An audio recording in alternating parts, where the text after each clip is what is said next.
hip povabim najina irska gosta, Jima in Kefri, da nam povesta, kako skupnostno učenje in izobraževanje odraslih pomaga pri odzivanju na spremembe.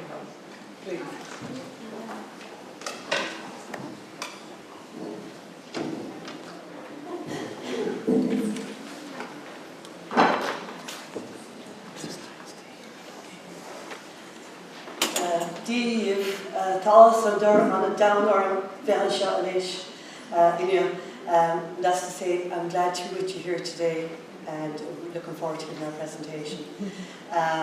So my name is Catherine Aylmer and this is Jim Pryor, and we both are involved with Limerick Community Education Network, and we're coming from a town called Limerick, a city called Limerick, which is in the Midwest of Ireland. It's the fourth largest city in Ireland. It has a population of about 98,000. It's a city, and I think the county now, with the county and the city together, I think about 198,000 altogether. It's a city very renowned for its sport and culture, and this year it has been announced as a UNESCO City of Learning. So we're very proud of that, and we're looking forward to all the events next year. So I suppose this morning what we're going to talk about, I'm going to tell you a little bit of background about community education in Limerick, about our organisation, the Limerick Community Education Network, and then we're going to talk to you about the challenges we've had over the last 25 years and how we've worked to react to those challenges and made them into opportunities, I suppose, really is what we're going to discuss. And Jim will take you through that, and so I'll do the background. I'll hand over to Jim then. So, just to start with, community education is very important in Limerick. There have been high rates of unemployment. It has improved a little bit in the last couple of years. Educational attainments are pretty low. Early school leaving, it's above the national average, and a third level participation. And I suppose in the groups that we work with in Limerick City, which are in very disadvantaged areas, these figures are much higher. So we see community education appeals to adult learners who are least likely to engage in formal education. So around the non-formal stuff we try to concentrate on. So where does it take place? Community education, I suppose, in Limerick, it's done in a funny way in that it's in different settings across the city. You could have community education classes in a porta cabin, little cabin inside of the street. You could have it in a big, huge centre, which might have other services as well, like local employment service, creche. You could have it in a sports club. So it can be anywhere that people want to gather to do classes. We try and accommodate them, try and find a space for them. So that's where we've worked over the years. And what has happened is that when we've started small little rooms, they have become big centres. We've developed, the community education has helped develop other services in the area as well. So it's all the recruitment. We recruit all the learners in the communities, totally community led. We look at the needs of the community, and then we go out, do promotional things, do registration and get those people in. And then we look at what kind of courses we can give to them. So we do it on the three strands. There's the basic education, which is around literacy and numeracy, and that could include, we've stuff like, it's called sponge cakes and spellings. So it's cookery, but learning, the metrics, learning how to spell, how to do the ingredients. So we integrate kind of the literacy with a class like cookery.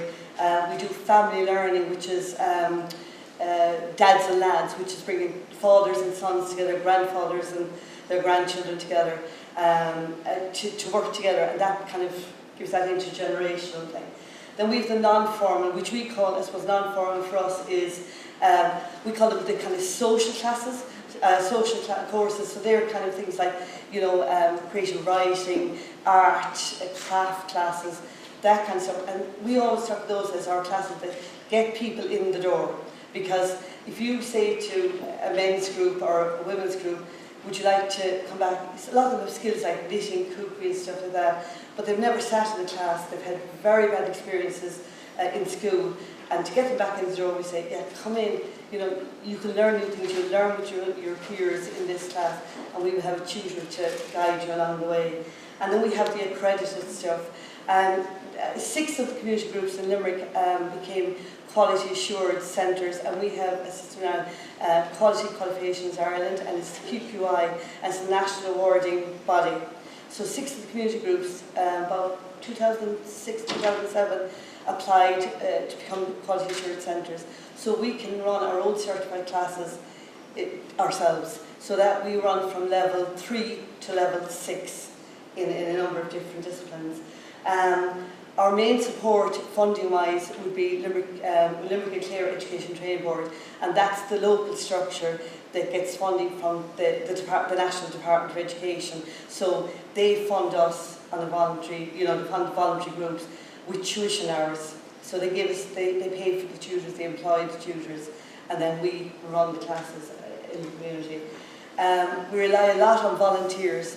We have some groups who have development workers working with them. Other groups would be learners themselves who come together, became an adult education group and run the courses themselves, and that can be difficult as well. Of course, it's chronically underfunded, which I'd say you all know about here. Funding is always a problem. And I suppose many of the providers of community education are members of our group, the LCEN, which is the Limerick Community Education Network. So I hope I'm not speaking too fast. Try and slow down a little. So they're the centres. We have about, I suppose, 80 to 90 centres in Limerick City providing community education. And we have around, I suppose, about 600 to 700 courses going on across the city. And there's about 3,000 learners every year, about 3,000 learners over the year. And let's see. Now this is some of the pictures of learners. You see the difference.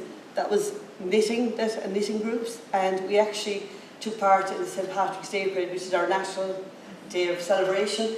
And we were celebrating 30 years of community education, so we did a parade.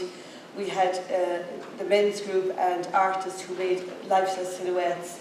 This was knitting that people had done to yarn bob. I don't know if you've heard the expression yarn bob, where you decorate a park with knitted items, and so we put that in the truck. So that was great. We actually got an award for best performance on the day, so we were delighted.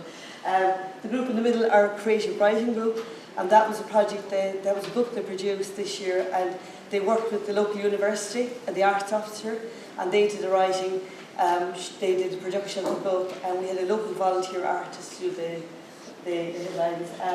The men's shed, and Jimmy will talk more about that in a while. That was a cookery demonstration that they were doing and come down to. And then if you see the group in the middle here, this is our certified learning. And these are girls who worked in local community creches. The community creches were set up as a result of kind of community education.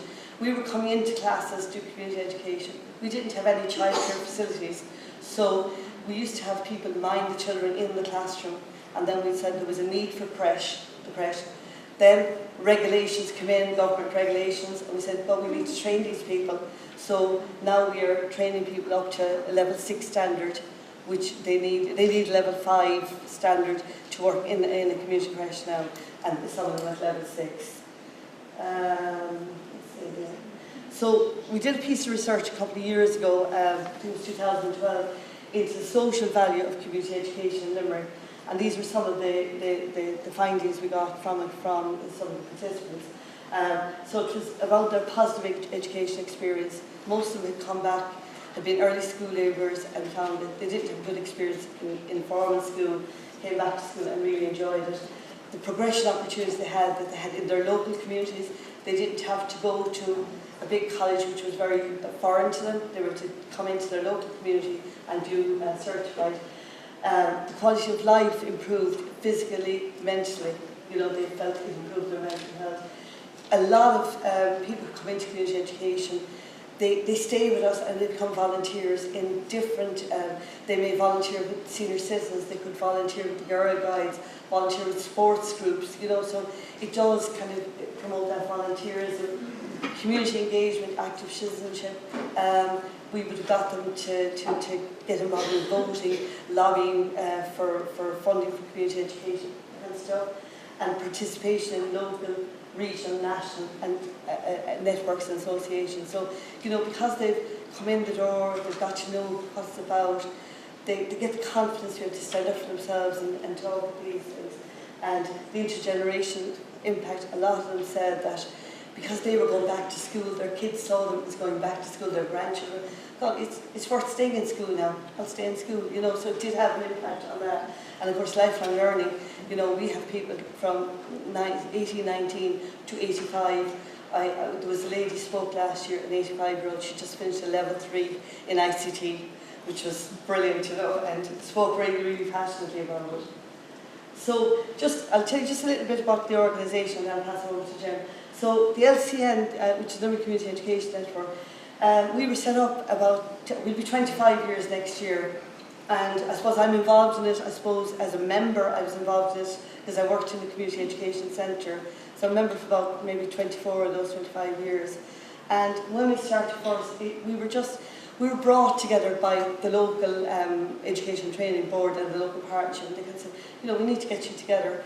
Now we came in first, and Jim would be for them and said, to get funding and say, you know, if we come to this, they'll give us hours for classes, they'll give us tutors.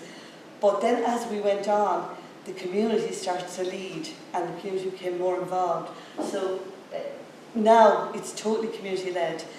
Our officers have to be from the community. We do have statutory representatives and we do have local partnership representatives, but it is totally run and led by the community. As they established in 1993, and our purpose, I suppose, is around sharing of information and ideas and working collaboratively together, looking at good practice, resourcing, how do we resource community education, who can we turn to get funding, and a lot of people have expertise in getting funding in different ways, so you know we use each other, and I suppose raising the awareness of community education through the media, through our new website that we launched earlier in the year. And then we do provide training and support for our members, in particular around quality assurance, around you know, systems, you know, funding, applying for funding, how to engage with the local structures, that kind of stuff.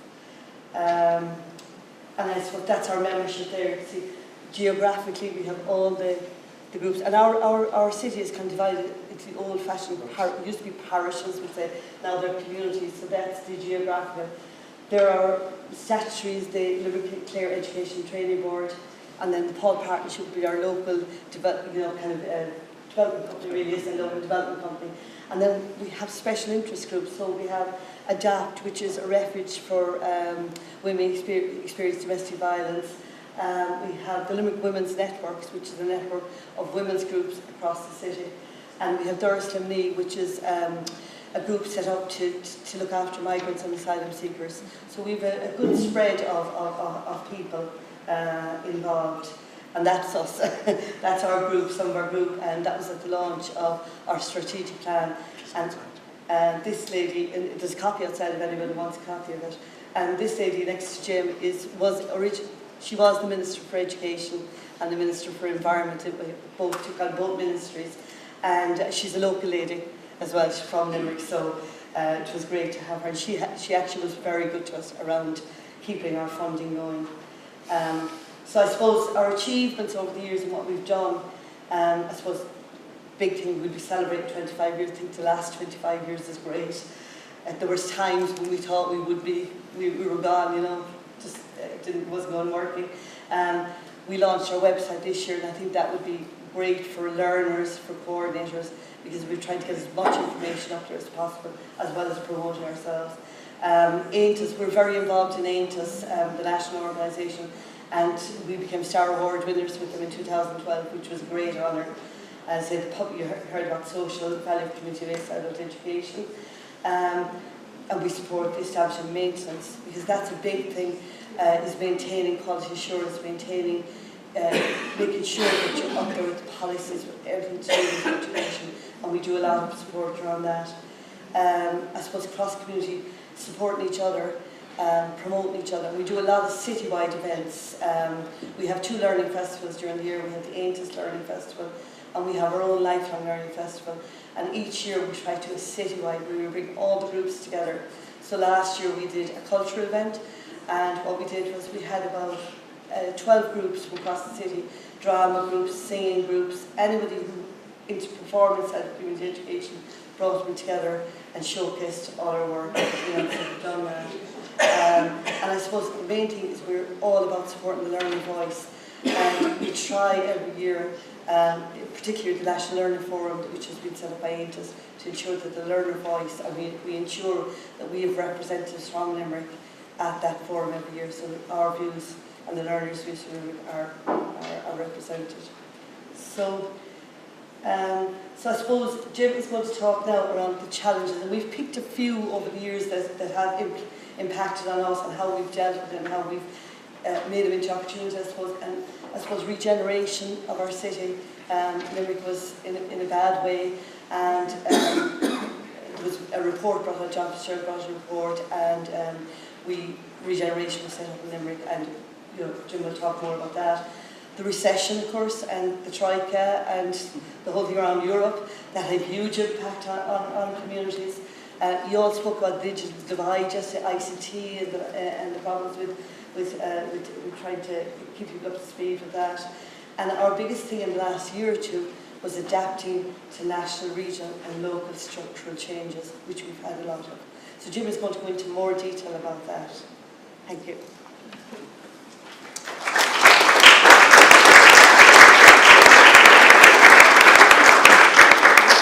Thank you, Catherine. I get to do the sexy stuff, the real hard stuff. Just to say, we did leave some information outside on the desk, so anyone who wants to know more about the Limerick Community Education Network, it's out on the desk, and a number of the projects that we're going to talk about now are also, the information is there. I suppose, realistically, Catherine mentioned, the fact is that we have 3,000 learners per week learning across Limerick City.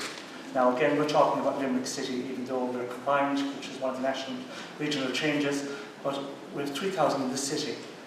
I suppose with that, 92, and she was right, she wasn't too bad, 92 different venues across the city is actually what we're operating out of at the moment. So, Catherine, well done, you're enough, is it? Done very well. Regeneration, and I think Catherine just mentioned it there, and I'm kind of going to go on to the next page. Regeneration, the challenges and opportunities. Regeneration was created in Ireland, particularly in Limerick, due to an incident that happened in one of the areas called Myross in Limerick. Due to antisocial behaviour, 2 children were almost burned to death in a car, where youth who had nothing else to do thought it was okay to throw a petrol bomb into a car, not realising that there was actually 2 children in the back of the car. Those 2 children got severely burnt, and out of that, I think, public outcry about what happened was I suppose, ignited. I suppose a community that had been, I suppose, disadvantaged across the board. Myross in 1991 had the absolute honour of being the most disadvantaged community in Europe. Here's one for you. 91% of it at that time were unemployed. And of that 91%, over 50% of that were children under the age of 15. So that's a massive population, a massive of issues. So I suppose so then, as it worked out, the other area of the city, that's on the north side of the city, and on the south side of the city, it's called South Hill, where I happen to work, and my organisation, the South Hill Family Resource Centre, is based, was also crying out for so again, very similar, not to the level of Myross, but at that stage, I think the population was 4,000, and over 85% of it was headed by a lone parent. 85% of that particular area, those 4,000 houses, were represented by a lone parent. And I'm not sure how your social welfare system works here, but those 80% of lone parents don't actually impact on the live register. because they're on a different type of payment, so they were not available for work, so they're not on the live register. So I suppose in that sense there was an anomaly there. So when you talked about Southdale, a lot of it is not unemployed, but it actually was over 80% of it was unemployed because it was receiving welfare payments. This famous report tackling the regeneration of Limerick was created in 1998 on both sides of the city, named North Side and South Side, but then as it went through the consultation process, we suddenly realised there was a lot more areas in Limerick that were struggling as well. So it became a Limerick regeneration project with a budget, which was amazing, of 35 million for 5 years. 5 years, 35 million per year. So, but what I'd like to tell you is that here in 2017, we started in 2008, the very first houses are going to be built in Southdale, are going to be opened in December of this year. No new houses have been built yet, no regeneration of the area had actually started. It was demolition, the demolition of houses. Coming on to my challenges, which is the displacement of families because of regeneration. Regeneration was mainly focused on two sides of the city, the north side and south side, and houses were demolished. Now, these houses were built as part of a social demand for houses, some of them back in the 1960s, but in Ross, some of those houses had only been built since the 1980s. So, very clearly there were new houses built, but because of how they were built, the environment that they were built in for Southdale, for example, were 601 houses in one area, no shops, a primary school, and no other infrastructure except the church was built later. So that was, I suppose, the history of it. So the displacement of families, and a lot of those families went to the county, went out of the city boundary. So I suppose the displacement of those families, the breakup of some families, Mammy and Daddy stayed, but their children left. Or the opposite, Mum and Dad left and their children stayed. During that period of time, the community capacity depleted. A lot of the community leaders who got an opportunity to leave the area as part of the regeneration left. So if you were employed in any shape or form, or if you were a community leader, you left. We were left literally with very few community leaders in the community after that. And as part of the regeneration, what was coming from the community constantly was, we were being consulted. There was not a consultation process. We were actually merely being told what we required ourselves. So the community was very, very unhappy. The opportunities that came with regeneration, and we always have to look on the other side, funding initiatives to support training of residents as community leaders. That came out of that. The demand for the fact that we needed community leaders, we needed particular people to, I suppose, show that there was a benefit to regeneration, there was going to be new housing, there was going to be a new layout of particular communities. So that opportunity came. So the LCN have helped to lead out on that project. The LCN engagement with the regeneration and the education needs analysis. As part of the regeneration, at the period of time for the census in 2011, Ross, who had a population of 5,500, were over 51% of it had only reached primary level education. It's Southdale, which was the other biggest estate, which 4,000 people, had actually over 52% of that as well was at primary level, but I suppose Southdale particularly, over 51% of it was still under the age of 15. So there was still a big issue around education. A lot of the children did not, once they got to primary schools, they did not progress to secondary school, to secondary level. And we just had a report out last week in Limerick that Ross, 25 years later, from the first kind of whole educational misunderstandings, as we called it, has still only 1% of the population attending third level. 1%. So something seriously going wrong somewhere, and we still say it. The recession, I didn't have to tell you I was listening to, I enjoyed this morning, I was listening to you very clearly and saying, God, we've been there, we know exactly how you're feeling. The fact is that employment was very high. We were at 14.5%, nationally 14.5%, but locally we were at 23 to 25%. And that was the other rest of the people who were employed were actually in very minimal jobs. Really, really small, low-paid employment. So I suppose that it was a big issue.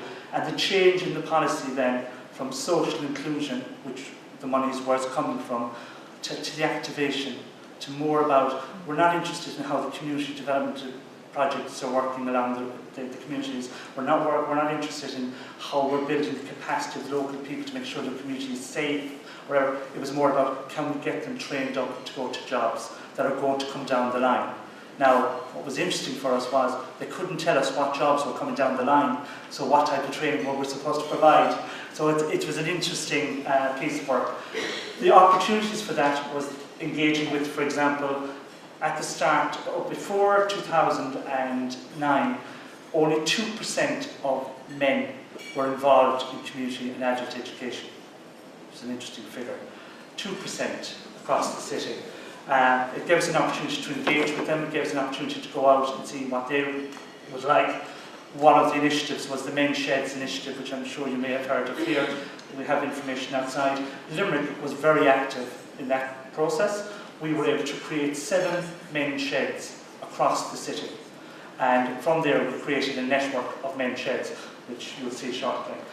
We also ensured that community-based education continued to be funded and recognised as part of the FED strategy. In 2015, our local vocational educational committees, as they were called, which are now ETBs, we had 33 of them nationally. They were then downsized to 16. So that meant that Limerick, which always had the city, which always had its own, were now partnered up with the county. So we had Limerick City and county, but we also had the next county, which was Clare. So you're talking about, so it's the Limerick and Clare Educational Training Board. Now we're talking about, I'm not sure if people in Ireland will be aware of Ireland. Clare is a very rural part of the country. It's towards the coast. So you could be talking about a little village, as we call them, Spencer, or where Spencer Hill was, but there, with maybe a population of a couple of hundred, right through to the county Limerick of Rathkeil, where the population is about 15,000.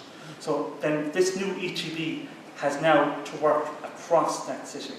So within that is what was really amazing for us as the Limerick Community Education Network and AINTAS, because I think my role as the new Vice President of AINTAS, but never forgetting that I'm part of the Limerick Community Education Network, which is the ones that elected me, I actually make sure that community education is recognised. We formed, as part of the CEN, the Community Education Network, that the National Community Education Network was actually mirrored on the LCEN. So that actually was what actually happened. It actually copied that and said, look, it's working, so let's use that.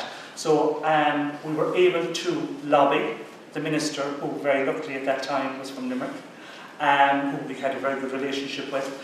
And because during this whole new recognition of our national framework, our QQI, our quality insurance, or I call it the windscreen, because it's the shape of a windscreen. We are able to provide the education classes through that, as Catherine said, right up to level 6. But as part of the new forming of that, there was a discussion on fees for organisations to be able to provide national framework. That of course didn't go very well with us, as you can appreciate. We were already struggling for funding. So we were able, firstly, to get it named in the FED strategy for the first time. So the first time ever in an Irish policy perception, we were able to pursue further education and training, and community education was to be part of that. So there's a recognition of that, but also, because our person was from Limerick, those fees still have not been implemented. They're still in discussion. So we're hoping they're in discussion for the next 20 years, but at the moment that's where we are. So, right, we talked about the men's sheds. This is the South Hill men's sheds, a number of them. As you can see, they vary in age from, one second, that young fella in the middle there, that tall fella there, I think he was about 24, right through to 68 in this picture. The idea around was looking at their needs, seeing what they required. What was very interesting, and we talked about it yesterday about competencies, when we did the work with these was a tool to try to measure it. That was our issue.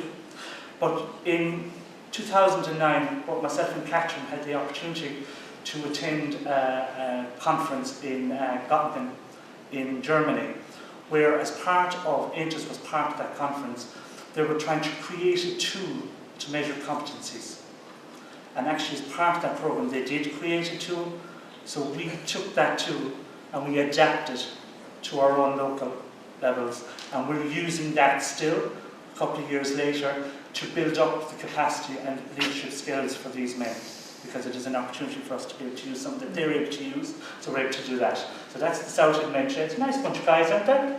Nice bunch of guys. This gentleman in the middle, by the way, was the minister, the junior minister for education, and as I suppose, how would I work it? A networking tool, we agreed to make him an honorary member of the South Hill Men Sheds. So when we were looking for funding, we were looking to him. Okay, so that was one. The digital divide, the challenges and opportunities. In 1990, it's early. 1991, 92, yeah, most of the communities that we've just been talking about were so far removed from the digital age, it was just unbelievable.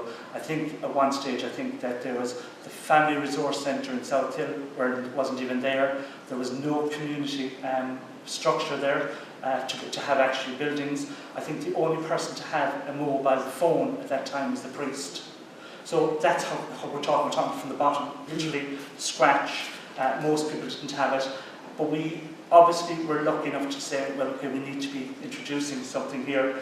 And so the LCEN in 1993, one of their first challenges was to provide training and resources to communities and introduce ICT. The opportunities came that they set up the steering group, a local partnership and community with the community and the local partnership companies. We secured the funding for the computer training rooms around the communities through businesses, and it was interesting to see that we're in the business today, and I think really it is the way forward. It's about encouraging employers and seeing the value of that collaboration. We started that back in '93 with Dell. Dell had just come to Limerick, and we were able to get the funding for the quiz. And of course, there was no use having it if it wasn't going to be recognised. And in fairness, our local government did support it. Our local government offices supported it. We provided training in ICT, introduction to computers in ICT in all of the 9 communities across Limerick in '93. So that was a benefit for us. I finished. I'm only literally 2 more things now. There's ICTs. The changes in national, just we're on the last subject, the last slide. So with the changes in national, regional and local structures, we've already talked about, which I've already had talked about, I suppose we've talked about ETB, that was number 1. We talked about the combining or the collaborating between Limerick City and Limerick County. So we were now going from 96,000 to 198,000 as a combined. So all of the issues that were coming up around there about whether the city was going to be ignored, whether the county was going to be ignored, and every local councillor or representative was only minding their own little path. So for our job was to be sure that local education wasn't lost on it. So we made sure that we built up the capacity of local people and learners to sit on local structures. So when decisions were made around funding, they were part of the decision making.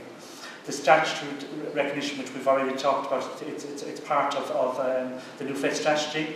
Funding, still an issue. We have been told that Ireland is now out of recession, so hopefully by the time 2020, something might drop down from Dublin and we might get some money, but hopefully it is. And finally, I suppose, the important for us is that the collaboration between the communities in Limerick, part of the LCN, is probably the most important piece for us, and the challenge to keep that so that, firstly, that each of the communities that are represented on our organisation feel that they're equal in part and that they will gain as being part of a bigger structure. Goreb Mahagut. Okay, that's Irish for thank you. Okay.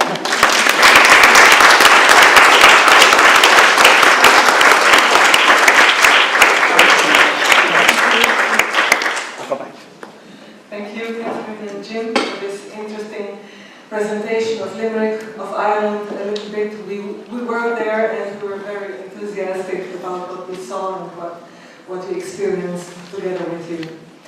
In zdaj mi ostaja prijetna, ampak zelo kratkotrajna možnost, da povabim svojo kolegico Estero Možina, da predstavi projekt Life Skills in Europe. Estera slavi danes rojstni dan. Mislim, da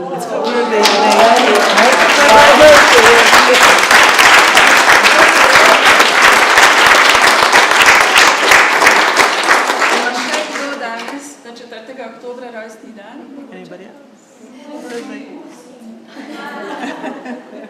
Čestitke tudi njemu.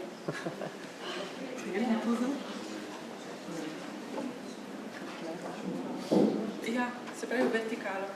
Ja. Lep pozdrav, sem skupaj tudi v mojem imenu. Aha, se pravi, to še ni moja prezentacija, ne?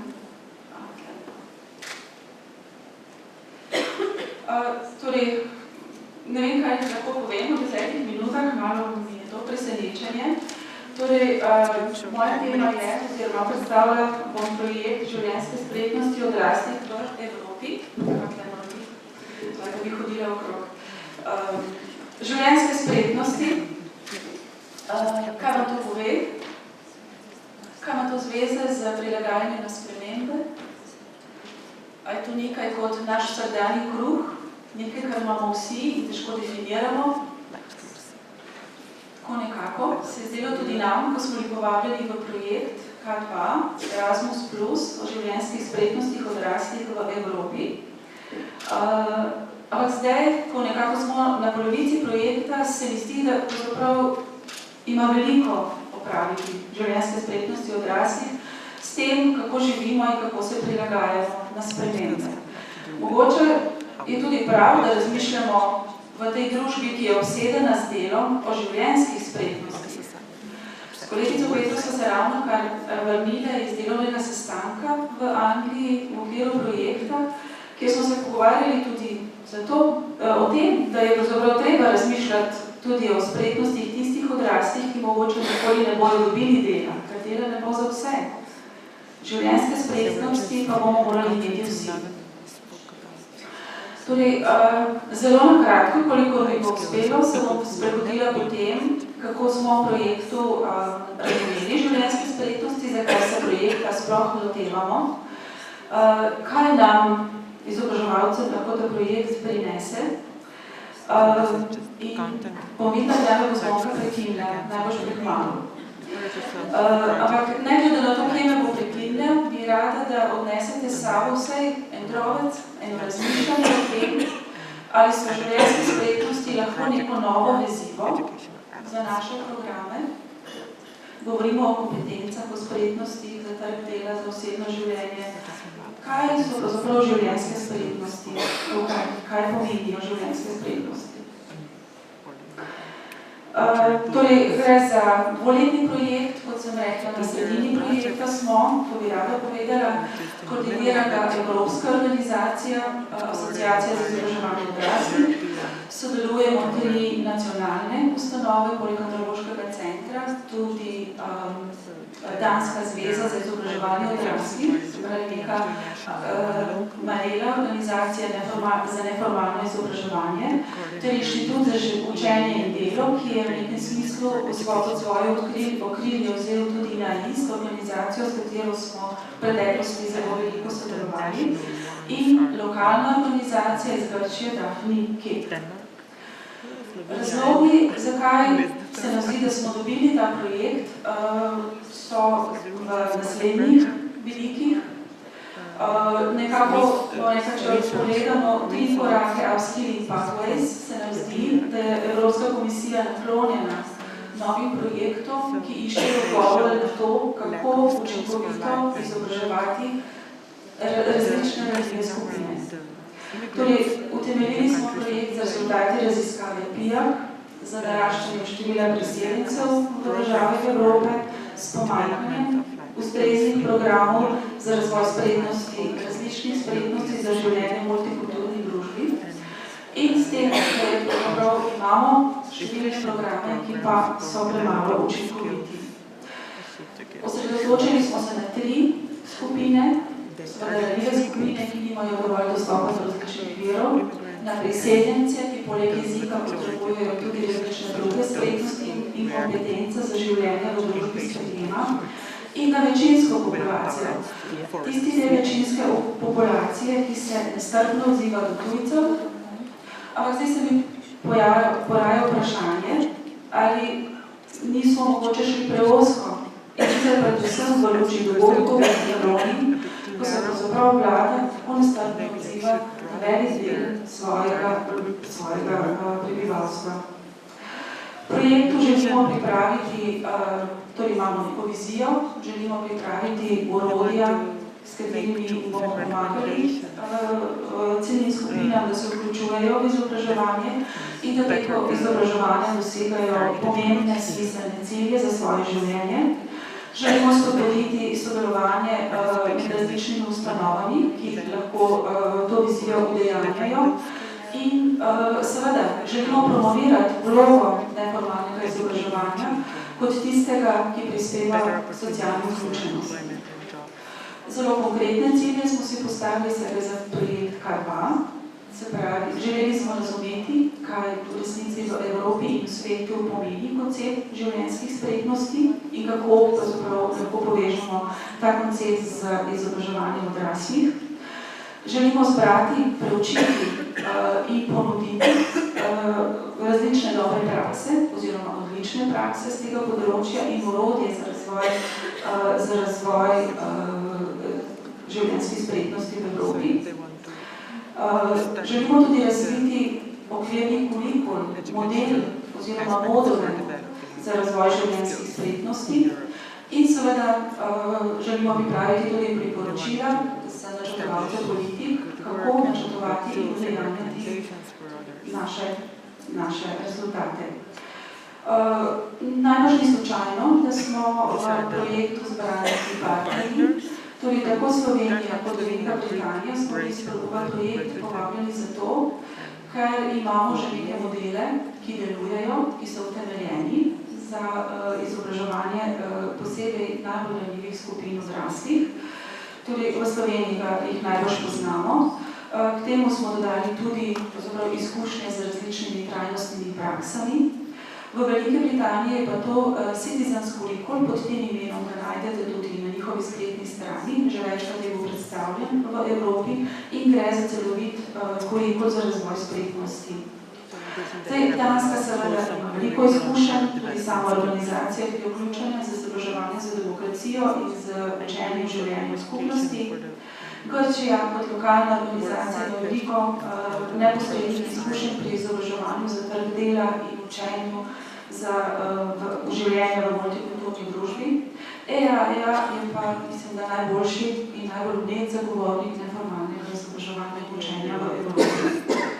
Metodologija dela je zelo natančna, moramo reči, čeprav ne gre za raziskovalni projekt, smo si zastavili zelo postopno delo po korakih in mislim, da nam dobro gre, zdaj, ko smo na polovici projekta. Torej, raziskovali smo, kaj pomenijo življenjske spretnosti v Evropi, se pravi, da smo v opazovanje in spraševanje vključili kar vrsto evropskih in nacionalnih strokovnjakov. Zbirali smo dobre prakse, kjer smo postavili nekaj občutljivo metodologijo, saj smo resnici želeli videti, kaj je resnici novega, kaj je tisto, kar je prenosljivo v druga okolja.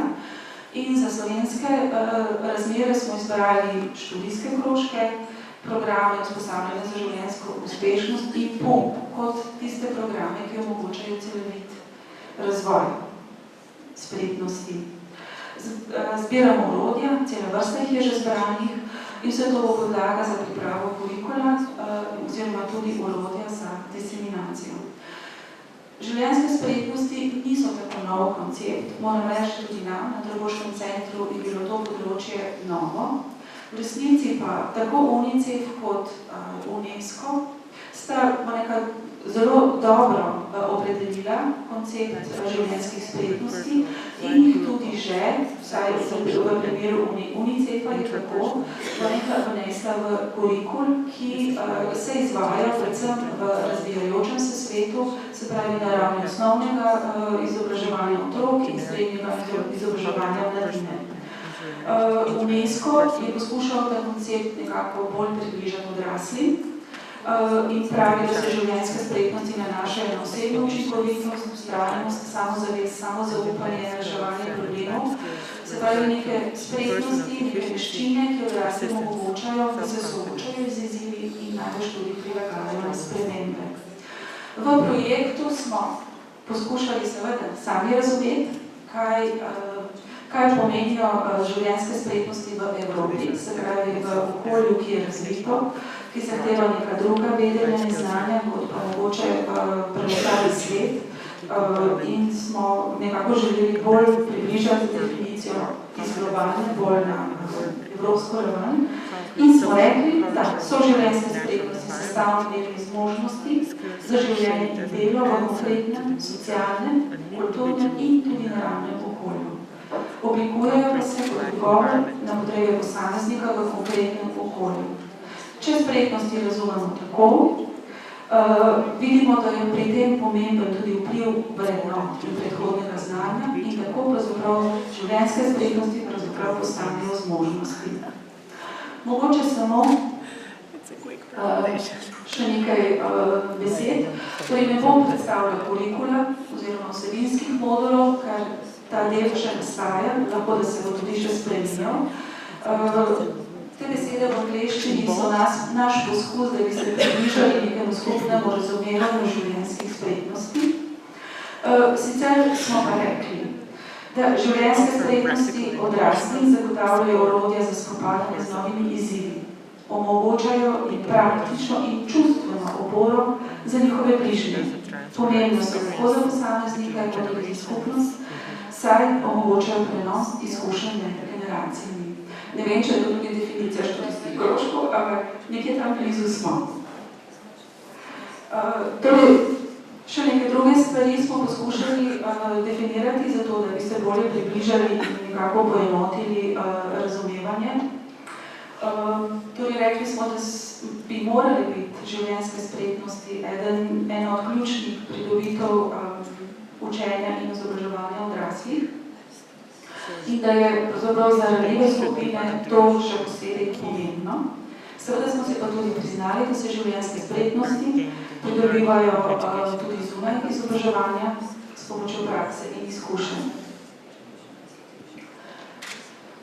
Torej, pričakovani rezultati projekta, kot sem uvodoma povedala, bi želeli biti zelo konkretni, bi take rezultate, ki so in bodo uporabni v izobraževanju odraslih. Torej, pripravljamo poročilo s pregledom in opredelitvijo življenjskih spretnosti v Evropi. Dodam po tem poročilu tudi terminološki slovar življenjskih spretnosti, tako da se bomo na tem področju v tej pokrajini lažje znašli.